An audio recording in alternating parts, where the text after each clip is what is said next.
Lord. ಯೇಸು ಕ್ರಿಸ್ತನ ಮಧುರವುಳ್ಳ ನಾಮದಲ್ಲಿ ನೀವೆಲ್ಲರಿಗೂ ನಮ್ಮ ಜೀಸಸ್ ಲವ್ಸ್ ಪ್ರೇಯರ್ ಮಿನಿಸ್ಟ್ರೀಸ್ ಮೂಲಕ ವಂದನೆಗಳನ್ನ ಸಲ್ಲಿಸ್ತಾ ಇದ್ದೇನೆ.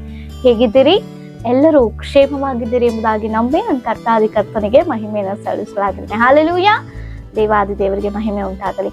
ದೇವರು ನಮ್ಮನ್ನ ಪ್ರೀತಿಸಿ ನಮಗಾಗಿ ಈ ದಿನವನ್ನ ಏರ್ಪಡಿಸಿಕೊಟ್ಟು ಕಳೆದ ರಾತ್ರಿಯೆಲ್ಲ ಸುಖ ನಿದ್ರೆಯನ್ನು ಒದಗಿಸಿಕೊಟ್ಟು ಈ ಶುಭ ಮುಂಜಾನೆ ಆತನ ಸಮ್ಮುಖದಲ್ಲಿ ನಾವೆಲ್ಲರೂ ಬಂದು ಆತನ ಜೀವವುಳ್ಳ ಮಾತುಗಳ ಮೂಲಕ ಅನೇಕ ಆಶೀರ್ವಾದಗಳನ್ನ ಹೊಂದ್ಕೊಳ್ತಾ ಆತ ನಮ್ಮನ್ನು ನಡೆಸಬೇಕೆಂಬುದಾಗಿ ಈ ದಿನವನ್ನು ಏರ್ಪಡಿಸಿಕೊಟ್ಟಿರುವಾಗ ದೇವರು ನಮ್ಮನ್ನ ಪ್ರೀತಿಸಿ ನಮಗಾಗಿ ಏರ್ಪಡಿಸಿಕೊಟ್ಟಂತ ಈ ದಿನದ ದೇವರ ವಾಗ್ದಾನ ವಾಕ್ಯವನ್ನು ನಾವು ಧ್ಯಾನಿಸೋಣ.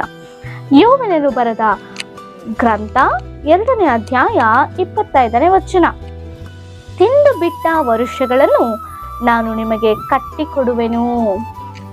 ಆಮೇನ್, ಹಾಲೆಲೂಯಾ. ದೇವರಿಗೆ ಸ್ತೋತ್ರ. ಹೌದು ಪ್ರಿಯರೇ, ನಮ್ಮ ಜೀವಿತದಲ್ಲಿ ಗತ ವೈಭವ ನಾವು ಕಳೆದುಕೊಂಡು ಬಿಟ್ಟಂತ ಸ್ಥಿತಿಯಲ್ಲಿ ಅನೇಕರಿದ್ದೇವೆ. ಹೌದಾ? ನಿಮ್ಮ ಕುಟುಂಬಗಳಲ್ಲಿ, ನಿಮ್ಮ ವೈಯಕ್ತಿಕ ಜೀವಿತದಲ್ಲಿ ಗತ ಕಾಲದಲ್ಲಿದ್ದಂಥ ಒಂದು ಸಂತೋಷ, ಗತ ಕಾಲದಲ್ಲಿದ್ದಂಥ ಒಂದು ಆನಂದ, ಗತ ಕಾಲದಲ್ಲಿದ್ದಂಥ ಒಂದು ನೆಮ್ಮದಿ ಈಗಿನ ಪ್ರಸ್ತುತ ದಿನಗಳಲ್ಲಿ ಇಲ್ವೇನು?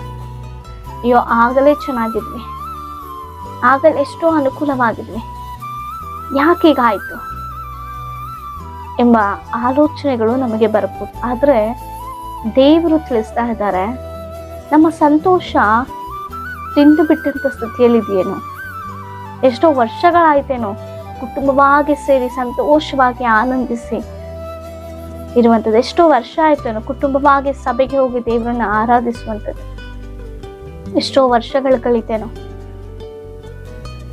ನಾವು ಆರ್ಥಿಕವಾಗಿ ಅನುಕೂಲಕರವಾಗಿ ಎಷ್ಟೋ ಜನಕ್ಕೆ ಸಹಾಯ ಮಾಡ್ತಾ ಇದ್ದಂಥ ಪರಿಸ್ಥಿತಿ, ಒಂದು ನೆಮ್ಮದಿಯ ಜೀವಿತ. ಹೌದಾ? ಅನೇಕ ಸಂದರ್ಭದಲ್ಲಿ ಆಲೋಚನೆ ಮಾಡ್ತಾ ಇರ್ತೀರ, ಯಾಕೀಗಾಯ್ತು? ಪ್ರಶ್ನೆಗಳು ನಮ್ಮಲ್ಲಿ ಉದ್ಭವ ಆಗ್ತಾನೆ ಇರ್ತೇನೋ, ಯಾವುದಕ್ಕೂ ಸಮಾಧಾನ ದೊರಕದೆ, ಉತ್ತರ ಸಿಗದೆ, ಕಳವಳ, ಗಲಿಬಿಲಿ, ಗೊಂದಲದಲ್ಲಿ ನೀವಿದ್ದೀರೇನೋ? ಪ್ರಿಯರೇ, ನಿಮಗೊಂದು ಸಂತೋಷದ ವರ್ತಮಾನ ಏನು ಗೊತ್ತಾ? ಗತ ಕಾಲದ ವೈಭವನ ತಿರುಗಿ ಕೊಡ್ಲಿಕ್ಕೆ ದೇವರು ಶಕ್ತನಾಗಿದ್ದಾನೆ. ನಂಬ್ತಾ ಇದ್ದೀರಾ ನೀವು? ಎಸ್.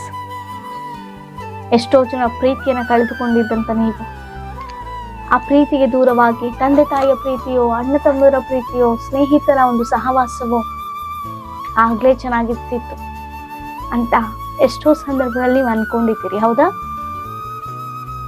ಆದರೆ ಆ ಸಂತೋಷವನ್ನ ತಿಂದು ಬಿಟ್ಟಂತ ಪರಿಸ್ಥಿತಿ, ಆ ಒಂದು ನೆಮ್ಮದಿಯನ್ನ ತಿಂದು ಬಿಟ್ಟಂತ ಪರಿಸ್ಥಿತಿ, ಆ ಅನುಕೂಲತೆ, ಆರ್ಥಿಕವಾದ ಪರಿಸ್ಥಿತಿ ಅನುಕೂಲತೆ ತಿಂದು ಬಿಟ್ಟಂತ ಪರಿಸ್ಥಿತಿ, ಕುಟುಂಬವಾಗಿ ಸೇರಿ ಸಮಾಧಾನ, ಸಂತೋಷ, ಐಕ್ಯತೆಯಿಂದ ಇದ್ದಂತ ಆ ತಿಂದು ಬಿಟ್ಟಂತ ಪರಿಸ್ಥಿತಿ ದೇವರು ಮತ್ತೆ ಕೊಡ್ಲಿಕ್ಕಿದ್ದಾರೆ.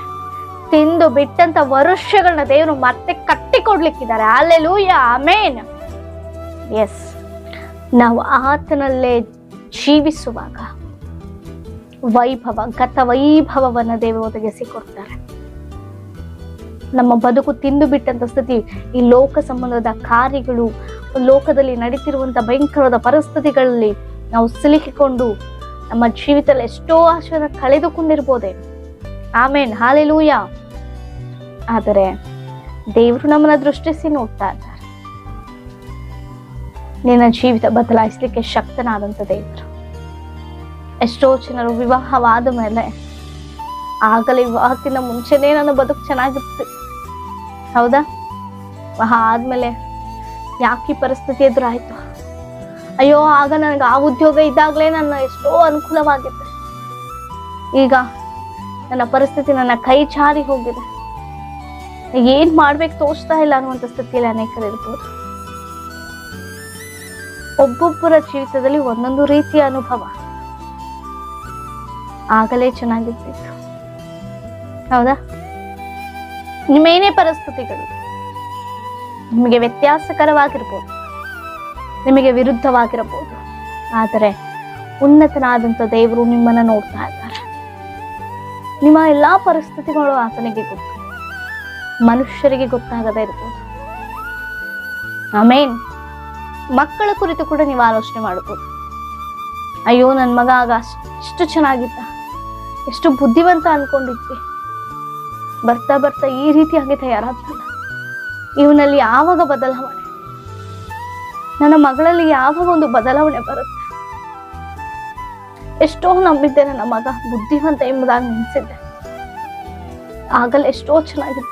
ಈಗ ಸ್ನೇಹಿತರೊಟ್ಟಿಗೆ ಸೇರಿಯೋ ಲೋಕದಲ್ಲಿ ತಿರುಗಾಡುತ್ತಲೋ, ಉದ್ಯೋಗ ಇಲ್ಲದೆ, ಸಂಪಾದನೆ ಇಲ್ಲದೆ, ಸುಮ್ಮನೆ ಕಾಲಾವರಣ ಮಾಡ್ತಾ ವ್ಯರ್ಥವಾಗಿ ಸಮಯ ಕಳೀತಾ ಇದ್ದಾರೆ. ಹೌದಾ?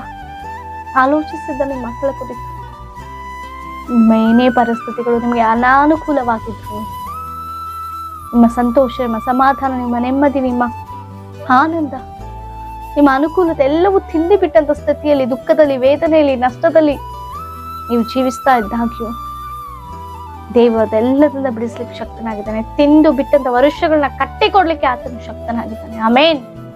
ಅಂತಹ ಬದುಕನ್ನ ದೇವರು ಮತ್ತೆ ಪುನಃ ಒದಗಿಸಿಕೊಟ್ಟು ತನ್ನ ಸಾಕ್ಷ್ಯ ಮಕ್ಕಳಾಗಿ ಗತ ವೈಭವದಲ್ಲಿ ನಮ್ಮನ್ನು ನಡೆಸಲಿಕ್ಕೆ ಶಕ್ತನಾಗಿದ್ದಾನೆ. ಹಲ್ಲೆಲೂಯಾ. ಹಾಗೆ ದೇವರಿಗೆ ಸ್ತೋತ್ರ. ಈ ವಾಗ್ದಾನ ದೇವರು ನಿಮ್ಮೆಲ್ಲರನ್ನ ಆಶೀರ್ವದಿಸಿ ಬಲಪಡಿಸಿ ನಡೆಸಿ ಪ್ರಾರ್ಥಿಸಿಕೊಳ್ಳೋಣ. ಪರಿಶುದ್ಧನ ಅಂತ ದೇವರ ನಿಮಗೆ ಸ್ತೋತ್ರ. ಜೀವವುಳ್ಳ ದೇವರ, ತಿಂದು ಬಿಟ್ಟಂತ ವರ್ಷಗಳನ್ನ ಕಟ್ಟಿಕೊಡುವೆ ಎಂಬುದಾಗಿದೆ. ಹೌದು ಕರ್ತರೆ, ಯಾರ್ಯಾರ ಜೀವಿತದಲ್ಲಿ ಯಾವ್ಯಾವ ಸ್ಥಿತಿಗಳು ತಿಂದು ಬಿಟ್ಟಂತ ಸ್ಥಿತಿಯಲ್ಲಿ ಆಗಿದೆಯೋ ನಮಗೆ ಗೊತ್ತಿಲ್ಲ. ಗಂಡ ಹೆಂಡತಿಯ ಮಧ್ಯದಲ್ಲಿ ಸಂಬಂಧ, ಸಂತೋಷ, ಪ್ರೀತಿ ತಿಂದು ಬಿಟ್ಟಂತ ಸ್ಥಿತಿಯಲ್ಲಿ ಇರ್ಬೋದು. ವೈಭವ ಕೊಡು ಸ್ವಾಮಿ, ಗತ ವೈಭವದಲ್ಲಿ ನಡೆಸು, ಐಕ್ಯತೆ ಕೊಡಪ್ಪ, ಅನುಕೂಲತೆ ಮಾಡು ಸ್ವಾಮಿ. ನೀನು ಕಟ್ಟು ಸ್ವಾಮಿ ಕುಟುಂಬಗಳನ್ನ ಮಾಡಿ ಕೃಪೆ ತೋರಿಸು ಕರ್ತನೆ. ಈ ಕಾರ್ಯವನ್ನು ಮಾಡ್ತಿದ್ದಕ್ಕಾಗಿ ಸ್ತೋತ್ರ. ಯೇಸುವಿನ ನಾಮದಲ್ಲಿ ಎಲ್ಲವನ್ನೂ ಬೇಡಿ ಹೊಂದಿದ್ದೇವೆ ಪರಲೋಕದ ತಂದೆ. ಆಮೇನ್. Praise the lord.